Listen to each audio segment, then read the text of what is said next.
culturally and in some spaces, naming is some of the most powerful thing one could do is to name, put something to name. It's a powerful evoking. To others, you've put something in between of what it is. We're doing these playing things that we kind of call work, you know what I mean? I'm doing this work, I'm doing that work, but really, we're really playing and being fortunate to like pursue through activity a lot of the things that we love, you know?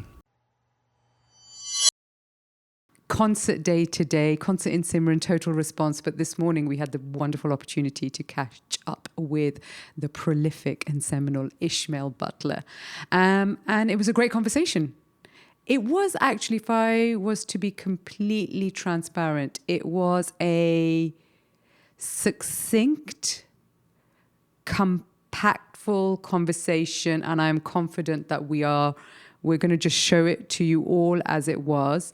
He said so many things that resonated personally so deeply to me. It's as if he was giving me language to explain the work that we do here at Without Shape, Without Form.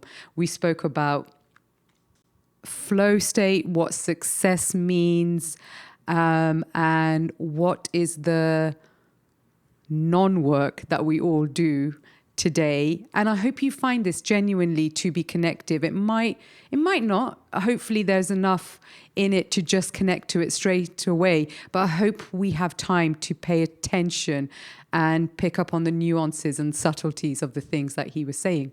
So enjoy this one.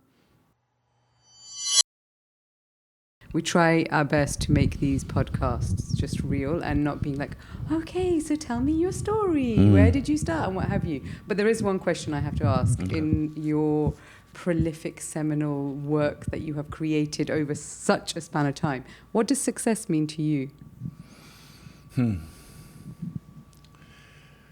That's a good question. I think that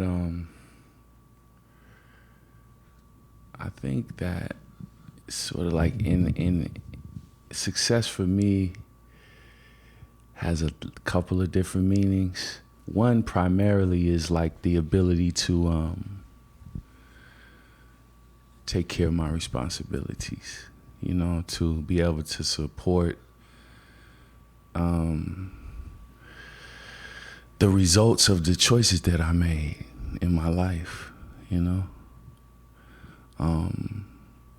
My children to be safe and have resources, but also to have trust in me, belief in the things that I say and do, so that they can have some space and some room to maneuver and feel comfortable, you know. That's the most thing that makes me the most proud, is my ability to do that and have a good relationship with my kids. Musically and artistically, it's more of an internal, you know, it's more just like being proud and knowing that I worked hard and practiced and dared, you know. And I feel like if I do that, like we were saying, like me and Nep were saying that the arts and entertainment world we call it a style sport, you know. So I feel like if I'm able to train, practice, that when it's time to get into the sport of it and show the styles, that whatever happens, I'll be satisfied with that in competition with whoever else. And does that come quite easily to know that you're happy with the style or with what you've done? Or is there doubt in anything that you do as well? Yes, there's doubt, but it's like doubt and pressure that's welcomed, sought, and it's comfortable there. So, yes. Nep, same to you. Success, doubt, process? I also do feel like I'm on a news channel when you do it like that. I feel like you're on a news channel all the time. I'll take that. Yeah. Success, I think I got to touch on with Surya, but process, and to what Ish was saying, like a style sport, this feels true to me, but as close as I've got to run with Ish and be with or inside or alongside his process, it feels like there's a similar ethos where there's constantly like a influx of information coming in, and then there's constantly an influx of possibilities and work ethic to learn and to open up like potentials of how you can get to an idea. So it's constantly like two-way traffic coming in at all times, including you know the times of now, which are people could say murderous, tumultuous, but a lot of these things have always been going on as well. But what we choose to respond to can be, it feels like there's an influx of so many things, where you find satire or, moments of wit inside things that are the opposite of that, and then vice versa. It just feels like a constant flow happening. But where you lock down and execute ends up like resonating a style, because inside that response is typically a type of a DNA of an attitude that sits in it. So that ends up being the thread or the commonality that one could maybe in post look at, like what are the through lines in all of this. And I would say it's more like an outlook, because the medium, the topic, or how things look, if you're up for it and, fearless and passionate about what you're doing, it could look like anything. At all times, you're not committed to that, but you're more committed to the attitude of constantly being in movement. Which I think is a really incredible thing, because as you were talking, I was going to ask you anyway about mediums, and like the fact that all of us work in so many different ways with different sectors, industries, and mediums. In a world where it feels like a lot of people, especially like in education, you're being trained to do one thing, and as if that one thing is going to define you for the rest of your life. I feel that more now when you see young kids that, and also being pushed away from the arts or anything creative as well. I think what you just said there about it's more of an attitude versus the thing that you're using to express that. Does that feel kind of quite natural? Like, as in, how would somebody start exploring? I think it keeps it away from being formulaic. Success can vault into like a formula once you lock into something that's working, and it's great for people who are have that kind of dynamic to want to stay there because it works in a way for them, and I think that's great. I think that's their measure of success, and they meet it. Personally, like it feels like there is the complacency ends up, to me, feeling like there's more to do, there's more work to do there, or there's not more work, just there's more ideas to be looked into that can have a further connection into what you're doing or have done. If you're making architecture for the sake of like habitats or homes, like if you start paying attention to maybe landscaping as being the forefront, and the structure playing the support to that, you invoke such a different like grammar and idea, and the way you are thinking about who's going to be interacting with that changes and pivots. So it's boundless, it's endless. To stay in one spot and to draw perspective always from that one spot, I think there's brilliance in that too. It's just I have a mind to want to keep exploring, possibility and not fail, but just, make a mistake, do it again, make another mistake, do something right.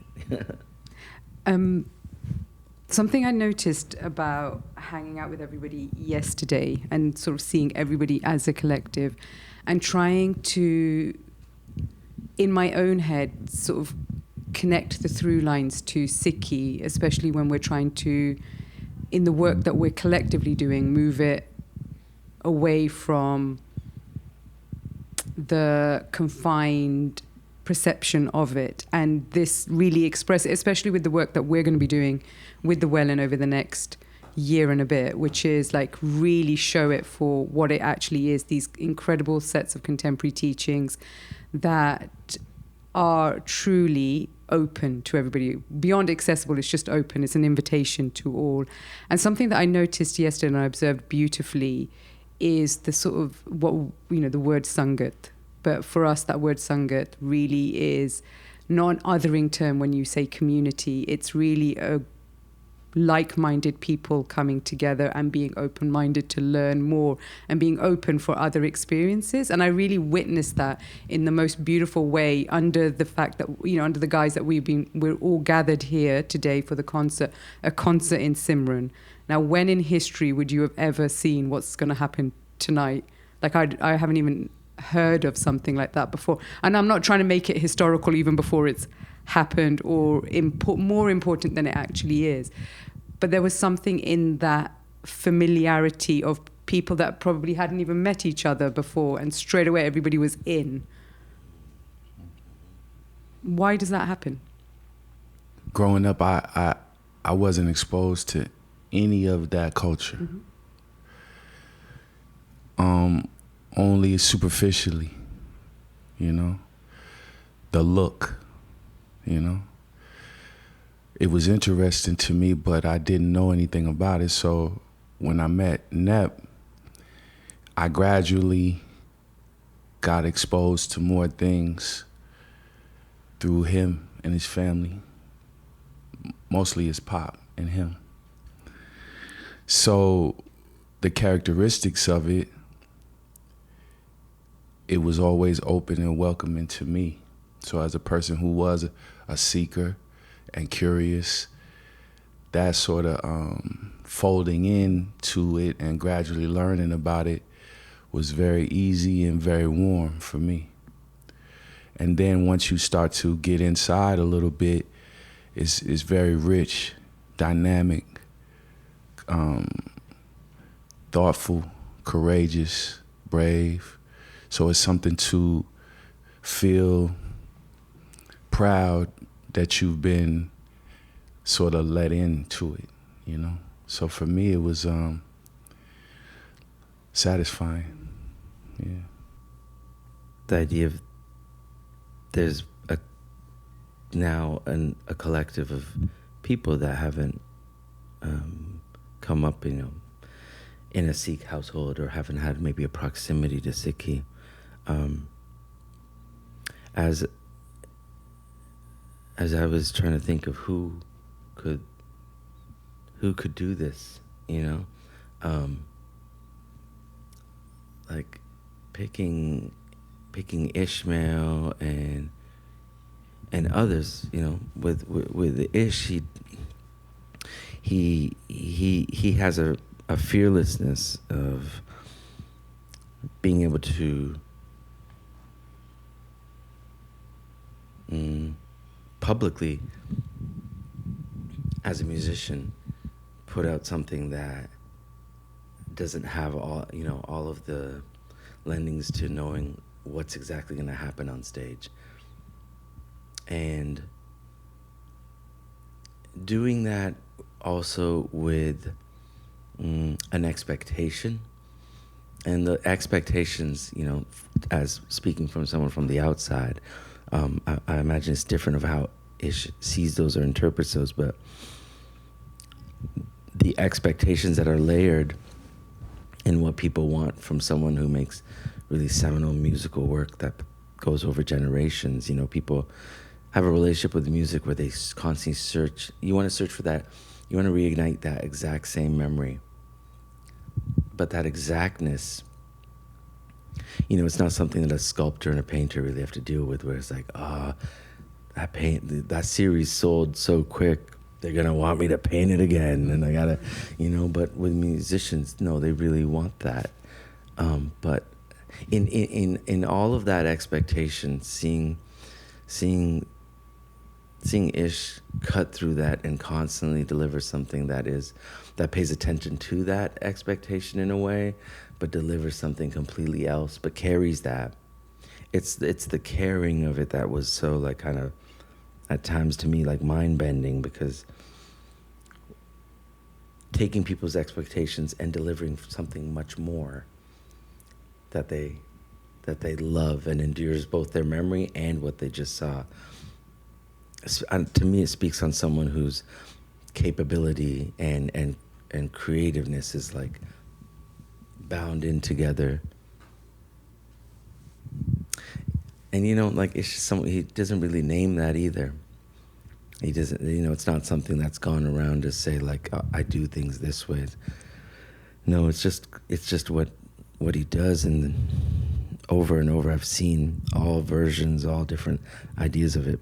So having that experience, I was lucky, because then it's like, it's obviously going to be Ish at the front. Bro's definitely going to be leading charges. Yeah. What are your conversations like around the unnamed? Most of the time, if we stay on the phone for an hour, it's like a lot of comedy, but it's all topical. It could be dealing with our friends group, politics, sports, romance, art, music, turning each other on to different things that we've seen. So I think it's all kind of, I don't know what it is. I think everything is said, but there's no, like, sometimes, like, themes emerge and, like, titles for things emerge, and then, but it's very telekinetic almost, which is why, since we met, it's been like a very lucky relationship for me, because it's like Nep always, he, like, never ceases to amaze. Like, his next thing is always somehow, like, I don't want to say better, but it's like as surprising as the last thing that he did, So it's like, it's good to have a brother like that, because it's like it's like love, like your parents love you. It's always a challenge, to look at them and want to be seen as good in their eyes, and also, like, you can learn to level up by the things that they do, So I don't know how to really answer that question, but it's like everything that's really important in the way that our relationship goes is kind of unsaid. Like, we get to the talking part, we get to the information, but in the sediment is really where all the richness is at for me. Yeah. I think the idea, I guess it was, the answer was always going to be in the question, that even trying to answer it's going to be unnamed. Because I think in a lot of the conversations we have and in a lot of the work that we're trying to do, there's no easy way of saying it. There's no script. There isn't a labeling or boxing it in. And I think for such a long time, we know that the work that we need to do is also a lot of untangling as well, to even being able to feel that it's something that you can resonate with. And even in these conversations that we're having, like, I can see the resonance to all the work that we do, but it's just like, oh, do I need to take an audience on the ride with me? Are they getting it? Are they getting the subtleties of, like, what you guys are saying or how you're expressing? Does it need to be translated? So I'm always curious, like, I'd love to leave things unnamed, unboxed, unidentified. But do we live in a world where we need to? And I kind of get the feeling that both of your works doesn't need to do that.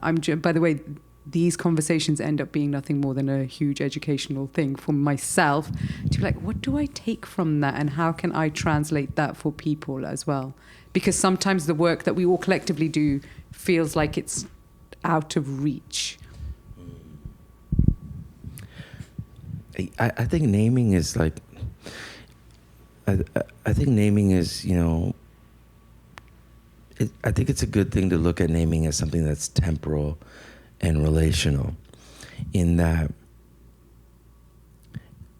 it can serve a function to guide people or guide yourself to, if you want to learn about Ted Jones' poetry, and you came to it because you got into this thing that was called, beat poetry at the time or something. That moniker is what led you to look at more writers that were within that moniker.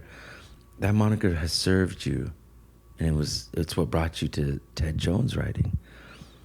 But after you sit with a writer such as Ted Jones, you realize he's doing something that's, beyond a descriptor or beyond a label. And when you've got to that point on your time, that's been your relationship to that word. I find sometimes also, just because someone might be at a certain point with that word, then they'll start knocking the word for anyone else that's refusing it, but they're also on their timeline, you got to understand, So it means different things to different people.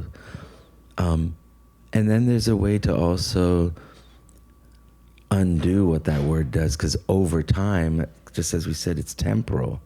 Over time, that word, maybe it's overusage or what it's being associated with, you have to, by creating a new idea of it, you dismantle it in a suggestive way, and it points to a further experience again.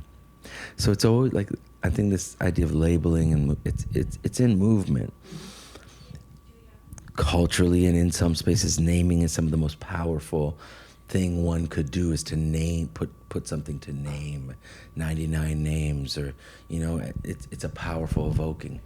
To others, in an often Sikhi perspective, it's a distraction to name it, to call it something that you've put something in between of what it is, because you just want people to be it rather than describe it or tell people, that it's not good enough to be this. Yeah.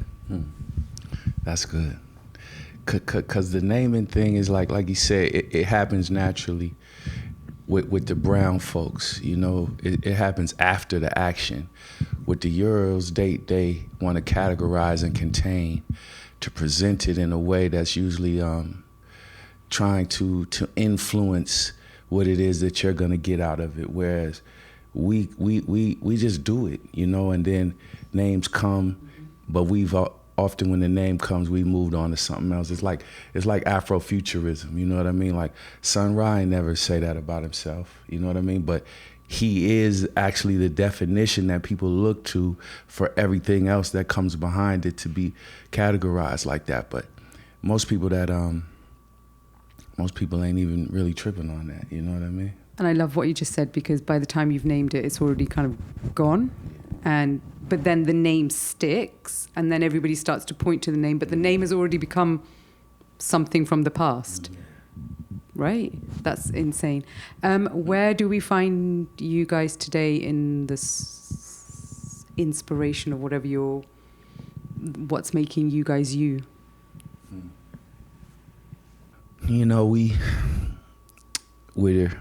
We're doing these playing things that we kind of call work, you know what I mean? I'm doing this work, I'm doing that work, but really, we're really playing and being fortunate to pursue through activity a lot of the things that we love, We do have some work things that we have to do, especially him, but with the art, it's play, and when he's doing things, I think he looks for ways to, if there's an opportunity to include me, then we do it. But even if not, we talk about it a lot, and share about it a lot. But also, we have also a thing where we do things with each other in mind, but never say nothing until later on as a gift and a surprise as well, So that's kind of how it is, that back and forth continues, and where we can meet up and collaborate and get involved, we do it. But we always gonna present it critically and take in critically what the other has to say and feel about it. And, you know, it just kind of rolls like that for me. I appreciate that a lot. I was really slow and purposeful in asking that question because I didn't want to put the word work in there. So what are you guys working on right now? Good, right. For the same reasons, because play comes into it, and what's meant to happen at the time it's meant to happen, it happens. But when it does happen at that time, as if like today, what we're about to do this evening, you're kind of just watching it and going, what is happening here? We spoke about this 2 years ago, and it feels like just like that, we're here. But look what it took to get all of these people in one room to do what's yet to be done. Nep, what are you working on right now? I'm working on... Ish told me I should work on having less Punjabi group chats open in WhatsApp. He said, you gotta be...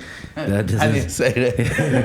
Exactly, on the record. Ish, we know you well enough to know that you did not say that. This is it's Nep's inner monologue. Yeah, I know. He said, side effects are taking toll, man. You gotta close that app. It's crazy, man, going down, like, you know what I mean? Just life itself, humans trying to work with so many types that have crawled out of so many various places, and others that are... It's incredible to be a part of. There's a range. So much of a range. But even more than that is, you know, at the end of the day, end of the week or the month, like being able to take toll of it and get on the line with my dude and be like, this is madness, man, or look how like wild this is, or look at the failure in this, you know. I shouldn't have did that. I should have said this instead. This is why I did this, you know. And having someone like that to find also the wit in the mundane, to the insane, to the everyday, it's a pleasure principle, you know. And it's like, that's the part that makes you constantly load up with compassion, load up with vitriol, like just load up with like this kind of resonance, you know, because you can find joy in all of the weight of it, and the pleasure of it. You keep centering it, you know. When that's why, if I can include it, I always will, but we'll always be in the back, having, you know, slang, dance, laughed about it, you know. So I count myself lucky. What is your observation about the range? Like, if there was one way that you've observed, because like when we talk, and also if you are cool with this, maybe you should explain what you mean by the range, so that people can understand. You want me to open up my chat and show you the WhatsApp group? The range, in terms of like, you know, anything from if you're trying to make bricks in Punjab from a desi recipe that is not approved, and you won't be able to ship these bricks if you don't put this step in process, because your cousins are like, I've already created a fake company and my friend has the inspection stamp. We can already get this done. You're like, you're trying to deal with that I gotta make these buttonholes open for these jackets because they're supposed to be collapsible and work with everyone's bodies. And I want everyone to feel encouraged in this ensemble to, you know, trying to work, you know, do soil tests to raise children, to work with Gurdwara committees, not you guys, because there's no committee. It's without shape, without form. But it's, all of it and every part of it, but it's connective. It feels like less psychotic when you have someone that you can run laps around with, on that, But I say this too, like it's like an athlete, let's say in soccer on the pitch or in basketball, which is that sport I know the best. Like, I also know that he tells me about these things, and I know that it's like things that he has to work through to get to the end. And it's like, but he also could like just have a cool job and just like go home at 6 o'clock and watch the game and go out on the weekend and stuff. But these places that he's telling you about and that you guys know about, that he's telling me about, where all these problems have to be solved, he wouldn't want to be nowhere else. You know what I mean? With any other people either. So his face is saying something slightly different. No, I agree with you. He sometimes will drop me these messages, what's going on, and I remember once saying to him, "You're making this stuff up." And he got so mad, like he was like, "Forget it, then I'm not going to tell you this stuff." And I was like, no, I didn't mean it like as in I don't believe you. It was more that, how could this actually possibly be true? It was something in your tone where I was like, "You don't believe this is going on?" I was like, "I'm going to cut you off from this this news cycle that I have." Another chat that you could close down. Yeah.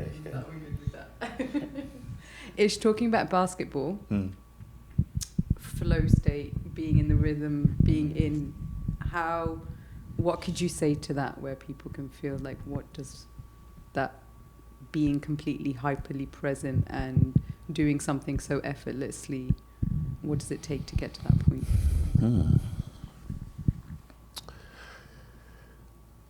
I think at the top level, like practice, but underneath it all, desire, passion, and also compulsion. And if you have those things for something, you'll have the desire to practice, because you'll understand that to get from where you are now to where you want to be is going to take that rote repetition, so that at the time of detonation, it's second nature. There's nothing to say to that, though. The word compulsion, I'm drawn to. What does that mean? What does compulsion mean? I think it's just like, when it comes to like endeavors, where you find yourself rather than where you take yourself, So if you constantly up in the morning, with your basketball, going to the park, it's snowing, it's raining, you're the only one out there, and you're sort of young and you sort of like don't really understand what it means that you're there, you're just compelled to be there, So it's where you're naturally led to being active. Yeah, I think. Yeah, I mean, that's what it was for me. But, everybody has to kind of unearth that inside of themselves, what that is, and recognize it too. And it's tough too, because a lot of times you might be compelled to do something, but your parents ain't with it, or your brothers tease you, or you know what I mean? And so you got outside forces that maybe push you in another direction, but how strong is the compulsion? A lot of people fight through that to get where they end up at with that. There's been so much richness in what's been said, and said so succinctly. I'm actually now going, oh, what else is there to say? Genuinely, like I want to unpack everything that you've said. I've resonated so deeply with it, and you've said it so simply, and I'm kind of trying not to overload it. But thank you. Thanks, Nep, for introducing and bringing Ish into our lives. Thank you. I remember the look that you gave me when we were in Queens and you were talking about this. And it was a look of assurity. And you were saying, ask me if I was going to be there. And I said, if I'm free, I'll be there for sure. And now to be here, it's like, it's kind of like folding time, you know, time travel. And I admire you guys and the work that you actually do to make these things happen. And whatever the name is and whatever it's called, all of the people that will be exposed to it, they'll understand, regardless of whatever the title is. They'll have understandings that'll keep reverberating inside of them for the rest of their life. You know, so I appreciate being here. And again, thank you for seeing it like that. And that's why, like, just literally how you described the idea of flow state is exactly the space that we exist in. And it comes from a place of compulsion as well, right? And obsession. Right on. Nep, anything else? Yep. Thank you again. Should we go and do this then? Absolutely. Appreciate you both so much. Thank you.